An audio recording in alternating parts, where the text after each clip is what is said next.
Hello, once again, it's the Wrestling Podcast. I'm your host, CW. Thank you so much for listening. Make sure to hit that bell on YouTube, get notified when new videos go live, or subscribe to the podcast on any and all platforms. You know what? Not or, and subscribe on any and all platforms. Today, we're talking about the Judgment Day. Man, Judgment Day really is running Monday Night Raw. They open the show, they fill out the middle, and then they pull the curtain at the end. They close it out. And at this point, they kind of have surpassed the Bloodline as the premier faction in WWE, right? Bloodline has reached its apex. I think WrestleMania 39 really cemented the Bloodline's sort of historic run as the top storyline in WWE, maybe in professional wrestling at the time. And there was no close to the story because, I mean, it's WWE and it's professional wrestling and stories never really end. They just sort of either go on hiatus or, whatever. But Bloodline, they were like, no, we'll keep it going. That Cody lost, Roman retained, the Usos lost their titles. And after that, Kevin Owens and Sami Zayn had the titles that didn't do much with it. There was no real drama with their title reign, but the moment they dropped it to the Judgment Day, the titles felt more important. And I always attribute that to babyfaces versus heels. Babyface, you want the babyface to win. You want them to climb that ladder. You want them to overcome the struggle, and you want that satisfying stand atop the mountain with the titles. But after that, if there's no credible threat to the title and babyfaces just continue to win, the titles lose a lot of that cachet, right? But heels, you want to see them lose. And the more they win, the more you are invested in watching them lose the titles. And Judgment Day are doing that for the tag titles the way the Usos did. Actually, I don't think anyone really but wanted the Usos to lose. I know during the Bloodline when the Usos were the longest reigning champs or whatever, I was rooting for them to keep those titles forever. Not because they were heels, but because I felt like the streak that they had put in, I didn't want to see it end. After a certain point, you're invested in the streak and less about them losing. I also never I never saw myself thinking the Usos were heels, whereas the Judgment Day are definitive heels. They're emo. They come out with the darkness and all that stuff, and Finn, and they're bad guys, right? And these days, now that the Bloodline has kind of plateaued a bit, Judgment Day has skyrocketed past them as the premier faction, with Rhea Ripley taking the stage as the definitive leader of the group. And last time on Monday Night Raw, Cody Rhodes basically called it out, saying, we know you guys say that there's no leader in the Judgment Day, but it's Rhea, right? She's calling the shots. She's making the deals. She's the one talking to Paul Heyman with the Bloodline cutting deals. She's the one being seen in the back talking to Drew McIntyre. She's the one cutting promos with, Seth Rollins. And you guys are the tag champs, and that's great, but, Rhea runs the show. And there's no more evidence than Rhea. It was like plastered all over Raw. Normally, wrestlers will, have their vignette, they'll have their match, and then they get to leave. She was there the whole day. I don't think she opened the show, but she was there. She came out with Dom after Cody decided to do a 1v2 against the tag champs. She came out, and then she also came out for the contract signing. She had a couple backstage moments with Adam Pearce and Seth Rollins, and then I believe she came out for the Drew match.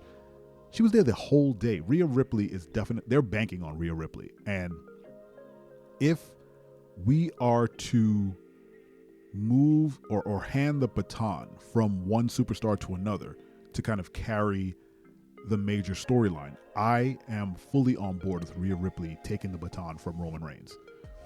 Roman Reigns will go down in history. He's longest reigning champ.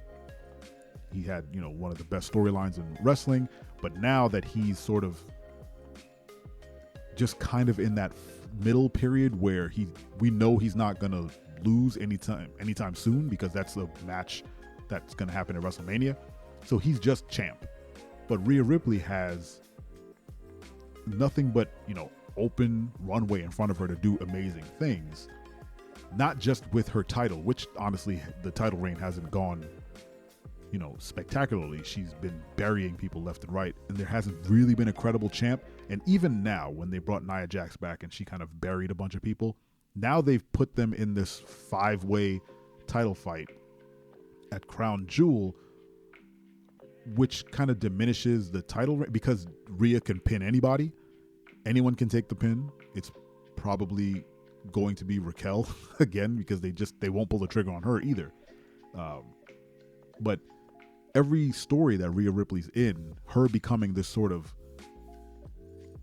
mob bossy string puller, which is exactly what Roman Reigns was. He wasn't really the mob. He was a mob boss, but he wasn't like conniving. He was never making deals. He would just handle business. Rhea Ripley's more like, I'm going to make connections. I'm going to, lie, cheat, and steal my way to making Judgment Day the most dominant faction in WWE. And the storytelling around that could be really cool, with Rhea being like this intimidating force for both, the men and women's locker room. That being said, Damian Priest and Finn Balor are great tag champs. Damian is deceptively good on the mic. I haven't heard him cut a bad promo yet. He's flubbed a couple lines here and there, but nothing that you would call out like that was a bad promo. Damian Priest is really good. And Finn Balor is a legend. He's incredible with the titles. And I want for them what the Usos had for the tag championships, right? I think not having them streak and having Cody and Jay break that sort of reign was a weird step, but I get it. It gives them credibility. They won the titles back. They buried the baby faces, and that was another struggle that those guys have to overcome.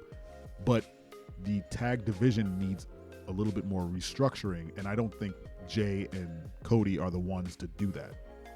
But Raw did have a moment where they kind of pitched a bunch of tag teams that will go after the tag champs eventually, which is, Alpha Academy, New Day, and now DIY. Once Eric is back, it'll be Eric and Ivar and the Viking Raiders. So hopefully they kind of structure the tag team division to kind of go after Damian Priest and Finn Balor, and having them sort of hold most of the gold, maybe not all the gold, but is vital, I think, for the Judgment Day to be put over as much as they need to be. I will say that I was never a real fan of the kind of dark gothic theme, but it's grown on me to the point where they don't reference it anymore. It is what it is. The Judgment Day is what it is. The name, like every other name, has grown on me. I don't hate it anymore. I don't like it particularly because, again, I grew up with Judgment Day being a pay-per-view. So they're just named after a pay-per-view. But I digress. As a group, as a unit, they're just effective. I think Rhea being the leader makes sense. I think Finn and Damian fit as tag champs, and I think Dom has crested over from being like, I think they used to pitch him as like the most heel wrestler in the company. I don't think people boo him now because he's a heel. They boo him now because they're supposed to. The boos are so loud, it's just to drown him out. It's no longer like, we don't like you. Now it's like a gimmick, which is really going to be hard for him to like get past. The same way Kurt Angle's "You Suck" has followed him all the way here. All those boos are going to follow Dom forever. But who knows? Maybe it'll help him get over. I don't know. But the package of the Judgment Day, in my eyes, is definitely the dominant faction in WWE, and I'm wondering how they're going to factor into Survivor Series. You know it's going to be huge. What do you think of the Judgment Day? How do you think they'll factor into Survivor Series? Let me know in the comments. Thank you so much for listening once again. This has been the O Wrestling Podcast, and don't you ever forget. I'm your friend, but if I ever see you in the ring, I can beat you. Don't you know? Yeah, yeah, yeah!